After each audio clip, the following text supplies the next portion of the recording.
Hey everyone, I've got a story to share with you all about my life, and trust me, it's been quite the journey. My name is Greta and I've been disabled since birth. Now, before you start feeling sorry for me, let me tell you how my life turned out to be way more amazing than I ever imagined.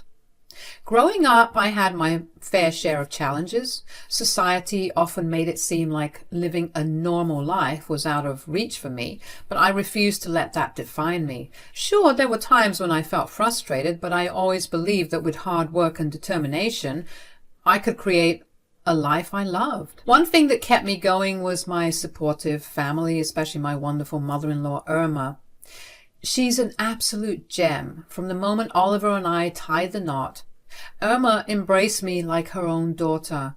Her unwavering love and encouragement gave me the strength to pursue my dreams. Shortly after marrying my amazing husband, Oliver, I stumbled upon a remote job opportunity in content writing and affiliate marketing. Being an online job, it seemed like a perfect fit for me. I could work from the comfort of my home and manage my schedule according to my needs. Now, let me tell you, it wasn't all smooth sailing.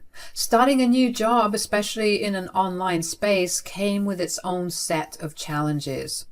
But I was determined to succeed. I poured my heart and soul into my work, constantly honing my writing skills and learning everything I could about affiliate marketing. As time went on, I was pleasantly surprised to see my hard work paying off. The best part was that I started earning a considerable amount of money from my job. I never thought I'd make this much, but life had other plans for me.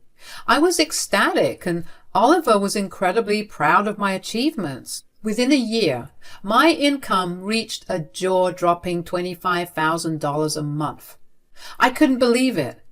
I went from doubting my abilities to becoming a successful content writer and affiliate marketer. It was like a dream come true, and I felt a sense of fulfillment that I had never experienced before. With the money coming in, Oliver and I were able to live more comfortably than we ever imagined. We traveled to places we'd always dreamed of, made memorable experiences, and even supported causes close to our hearts. It was a whirlwind of joy and gratitude. But you know what? The most amazing part of this journey wasn't just a financial success. It was the realization that my disability didn't define me or my capabilities. I found my passion and my purpose and discovered that I could achieve anything I set my mind to. So here I was, a disabled woman bound to a wheelchair, experiencing incredible success in my career and basking in the love and adoration of my husband, Oliver.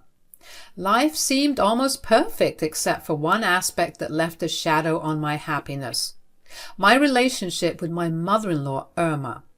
You see, Irma lived all the way in Germany, and we had barely interacted since Oliver and I got married. The few times we did communicate were through video calls, and let me tell you, those interactions were far from pleasant. I vividly remember the first time we met face to face on a Zoom call. "Ah, Greta, such a German name, but do you even know anything about German culture or speak the language?" I tried to explain. "Well, Irma, I was born and raised in the US, and my parents never really exposed me to our German roots, so I'm not fluent in German or familiar with all aspects of the culture. But I'm glad to have gotten to know Oliver because now I feel like I have another chance of reconnecting with my culture." "How can you claim a culture that technically isn't even yours?" "Mom, stop it." "What? She said it herself, didn't she? She said she doesn't know the culture, so why should she start now?" I tried to lighten up the mood by exposing my bad German-speaking skills, hopefully inciting a chuckle or two from my brooding mother-in-law, but that only seemed to make things worse. She didn't seem to care about my explanation. Instead, she went on to berate me for not embracing my heritage and seemed disappointed in me, as if I was somehow failing her expectations as her daughter-in-law. It hurt, but I tried my best to brush it off. As time went on, our interactions became even more strained. Every time we spoke, it felt like I was walking on eggshells. I didn't want to upset her, but it seemed like nothing I did was ever enough to earn her approval. She would criticize my choices, question my abilities, and make me feel inadequate, especially because of my disability. Oliver knew about the tension between his mother and me, and he tried his best to mediate, but it was challenging. He loved us both, and it pained him to see us not getting along. He hoped that over time things would improve, but that wasn't the case. Despite the difficult relationship with Irma, Oliver and I were determined to build a life together. We dreamed of starting a family, and we couldn't wait to embrace the joys of parenthood. We knew we had so much love to give, and we wanted to share it with a little bundle of joy. As we prepared for this new chapter in our lives, I couldn't help but wish that Irma could be more involved and supportive. I yearned for a strong bond with my mother-in-law, like many of the friends had with theirs. I hoped that becoming a mother myself might bridge the gap between us. On our wedding day, Irma finally came to the US to attend the ceremony. Believe it or not, it was the first time we met in person, and while I hoped for a positive connection, at best she seemed distant and uninterested, and at worst, well, let me just tell you one of the things she said to me on my special day.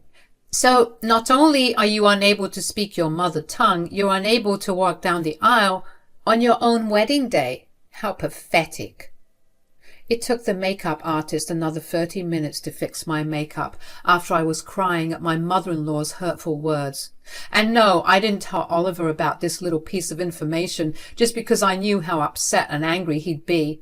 After the wedding, she hurriedly flew back to Germany, as if actively avoiding any deeper connection with me and America in general. I knew she hated it here, but geez. Oh boy, let me tell you, those couple of years after the wedding, with little to no communication with Irma, were absolutely blissful. They were like a breath of fresh air for me. I got to fully embrace the positive aspects of my life, focusing on my career, my marriage, and attempts of motherhood. I felt like I was flourishing, unburdened by the negativity that used to surround me. But then one day, Oliver dropped a bombshell. He told me that Irma was coming to visit and she'd be staying with us in our home. My heart sank at the news. The memories of our previous interactions flooded back, and I couldn't shake the uneasy feeling in the pit of my stomach. I knew I had to be polite and welcoming, but I couldn't help but worry about how this visit would unfold. Oliver assured me that his mother had changed and that she had become a better person. Trust me, babe, you're not going to believe how much she's changed. She's learned to appreciate the value of family and wanted to be a part of our lives. Maybe it's the fact that she's getting older and she wants the last years of her life to be surrounded by love. But I'm telling you, she's a better woman now. I wanted to believe him. I really did. But I couldn't help but be skeptical. The day finally arrived when Irma stepped through our front door, and it didn't take long for her true colors to emerge. She started picking everything apart, from the decor to the way I managed the household. And guess what? She blamed it all on me, claiming that as the woman of the house, it was my duty to take care of everything. I tried my best to defend myself, explaining that I loved our home and that I did the best I could to make it beautiful given my physical condition. But she wouldn't listen. Instead, she continued to criticize and belittle me. So what do you do all day since all you do is stay at home? I took a deep breath, preparing myself for this conversation. I work from home, Irma. I work as a content writer and affiliate marketer.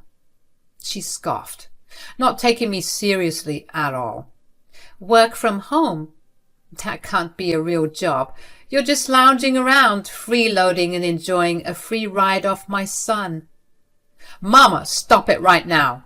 You told me that she's not a complete and raging ableist now. Okay, I didn't use those words exactly, but yes, she told me that she wouldn't cause any trouble. Mom, please, can you behave yourself? What the heck? I'm sorry, Schatz, but I wasn't expecting this. I mean, seriously, How could you expect me to respect her when this is the crap she does?" Her words stung like 1,000 daggers. It felt like she was undermining all the effort I had put into building my career. I wanted to scream that I had worked tirelessly to achieve my success, and that my disability didn't define my abilities. But I knew it would fall on deaf ears. Despite my attempts to explain my job and its significance, she remained dismissive. She treated me like I was a child who had no idea about the real world. It was infuriating and hurtful all at once. Throughout her stay, Irma made it clear that she didn't respect me or my choices. She kept comparing me to other women who were more traditional in their roles, making me feel inadequate and worthless. As the days passed, Irma's cruel and demeaning behavior only seemed to intensify during her stay with us. It was as if she was on a mission to make me feel small and insignificant. She had this uncanny ability to disturb me when I was working, questioning why I was always hiding behind a computer instead of putting more effort into cooking and cleaning and making our home look better. You know, all that traditional crap that she was obsessed with. At first I tried to reason with her, standing up for myself and explaining that my work was important and deserving of respect. But dealing with her constant rudeness was exhausting, and her intimidating presence made it even harder to assert myself.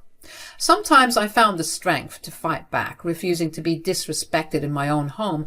Other times I would shut down, unable to handle the emotional toll her words took on me, and I'd excuse myself to cry it out in private. I confided in my husband, hoping he could offer some support or advice on dealing with his mother. As usual, he sympathized with me, but he didn't know what to do either. It seemed like we were both at a loss, unsure of how to handle this situation that had become increasingly uncomfortable. One night, after yet another unpleasant encounter with Irma, I made the difficult decision to share a painful memory with Oliver. I mustered up the courage to tell him about what happened on our wedding day, how Irma had made me ruin my makeup by being so blatantly ableist and disrespectful towards me on my special day. Oliver's reaction was one of fury. Honestly, I was a little bit scared. His face turned red and his eyes blazed with anger as he stomped out of our bedroom. This all went down in the middle of the night, by the way, but he didn't care. He went straight to Irma's room and woke her up, demanding an explanation for her behavior. Their heated argument erupted in German, and though I didn't understand every word, I caught some snippets of the conversation. Oliver was defending me vehemently, while Irma seemed to be justifying her actions with stubbornness. "Greta is my wife, and I won't stand for you treating her this way. I mean really, Mom. On our wedding day?" Irma's tone remained dismissive. "She's just a child, Oliver. Relying on you for everything, you deserve someone better." She then turned to me and said, "Get out of here, freeloader. Nobody wants you here." Although she'd said crap like that all throughout her stay here, her words cut deep. There was something about the way she got all up in my face, as if to say that I was like a cockroach, like the dirt underneath her shoe. And for her to blatantly try to kick me out of my own home? Somebody better hold my earrings. The argument went on for what felt like an eternity, and I found myself waiting angrily and anxiously, unsure of how it would all unfold. But eventually Irma's words confirmed my worst fears. She was determined to see me as a burden, unworthy of her respect and love. As I listened from afar, the tears welled up in my eyes and a mix of emotions overwhelmed me. On one hand, I was hurt and angry that Irma saw me this way. On the other hand, I felt a sense of relief knowing that Oliver was standing up for me, defending my worth as his wife. "Didn't you hear me? I said get out." "She's not going anywhere. If anything, you should be the one getting kicked out." "Huh, so you're bold enough to kick out your own mother? After everything I've done for you? After leaving my beautiful country to come here?" "You're damn right, Ma. I can't have you treating my wife like this any longer. I can't believe how passive I've been. But I see now that I would rather choose my wife over you any day." "Oliver, stop. No. How can you tell me to stop when she's been treating you like crap for so long? Your mother has issues, obviously. But maybe I need to leave, at least for some time, just to clear my head. Oh, baby, there's no way I'm letting you leave. No, Ollie, I mean it. I need space. Don't stop me and don't follow me. Good riddance. Ma, I swear to God, if you say something else. Wait, Greta, don't go. Before I could let him stop me, I wheeled off into our room to begin packing an overnight bag, as well as checking available rooms in hotels nearby. I was sick of constantly being attacked. It was cruel and unfair, and I didn't want to see that lady's face for a second longer. I heard Oliver and Irma continue to argue, but I didn't have the energy to interject a second time. I managed to escape that hellhole, get into my car, and check in at a hotel, all the while ignoring my husband's calls. All right, let me tell you what happened after I left for that hotel. 3 days had gone by since I left, and let me tell you, those 3 days were like heaven. Seriously. No more dealing with Irma's toxic attitude and negative vibes. It was just me, myself, and peace and quiet. I got to admit, finding a nice and accessible hotel at such short notice was a win for me. It made me realize how blessed I am, despite my ability to have the means to treat myself to a little escape like that. So there I was, chilling in my hotel room, binge-watching Netflix, and feeling like a weight had been lifted off my shoulders. But then, out of the blue, guess who calls? Yep, you got it. My lovely mother-in-law, Irma. I was kind of hesitant to answer, but my curiosity got the best of me. She sounded different on the phone, like she lost her usual fiery tone. And you know what she had to say? Oliver spilled the beans about my success in my career, making it clear that I was the one bringing home the big bucks. 25 grand a month. The tremble in her voice was almost worth the trouble she caused me. She couldn't believe it. So she went and Googled me herself. Apparently Oliver also told her to Google me herself, and sure enough, she found my blogs and websites as well as my success story. Finally, she had to admit that she was wrong about me. But let me tell you, that lady can't help herself. Greta, I'm so sorry for how I treated you all these years. I had no idea. You had no idea that what? That I made a lot of money? Well, that shouldn't change anything, Irma. You don't treat people based on what they have to offer. You're right, and I see the error of my ways now. I should have never been so cruel to you. But I do have to tell you something that not even Oliver knows. You see, I've been struggling financially and, oh boy, here we go. I need some funds. I was hoping to get some from Ollie, but considering you and your financial status. Oh, so now you want my help after treating me like a dog? She goes from, I'm sorry, to give me money in the blink of an eye. Like seriously, after all the crap she put me through, she thinks she can waltz in and ask for a handout? I couldn't stop myself from laughing in disbelief. She must be out of her mind to think I'd give her a single cent. I mean, she never cared about me or my well-being, and now she wants a piece of the pie? I let her have it, no holds barred. You know what, Irma? You're a miserable and pathetic woman for even thinking I'd help you out. It was like all the years of her nonsense came rushing back, and I had to let it all out. I don't think she expected that reaction. What? How could you say that to me? Oh, shut up. After everything, you'd be lucky if I even came to your funeral, which honestly can't come soon enough. She began stuttering and sounding completely defeated, which honestly felt kind of good. I finally found the guts to stand up to her and let her know I wanted nothing to do with her. Here's what's going to happen, Irma. You're going to pack your bags and you're going to get the hell out of my house. When I return home, I want it to be like you were never there to begin with. And honestly, it should stay that way because you're dead to me. I mean it. Don't contact me. Don't talk to me. If you ever see me again, don't act like you know me. You have no place in my life. That's absurd. You're my daughter-in-law. I'll have to be in your life one way or another. Yes, unfortunately that's true, but I'm keeping my boundaries. You're obviously entitled to talking with your son, but as for me and my child, you're out of our lives. Child? What child? Oh, Irma, what a shame. I thought Oliver would have told you by now. I'm pregnant. At this news, Irma began to sob. I didn't think I'd ever hear her do that. I was shocked, believe me. She started a whole spiel about how she always wanted to have grandchildren. Well, it's too bad that you won't be in my child's life. I'm sorry, Irma, but you've done enough damage, and as a mother, I can't let you taint my child's life with your toxic and evil behavior. Greta, please, don't do this to me. Go to hell, Irma. I'll be coming home in the next hour. You'd better be out by that time, or else I'm a-calling the cops. A few more futile attempts at regaining access to my life were made, but my mind was already made up. She was a twisted woman, and I didn't feel the least bit bad for kicking her out of my home and my life. I didn't care that she regretted her decisions. All I cared about was the health of my baby. The love that Oliver and I couldn't wait to share with them, as well as our growing success. Bitter people deserve bitter endings, and I'm not sorry for it one bit.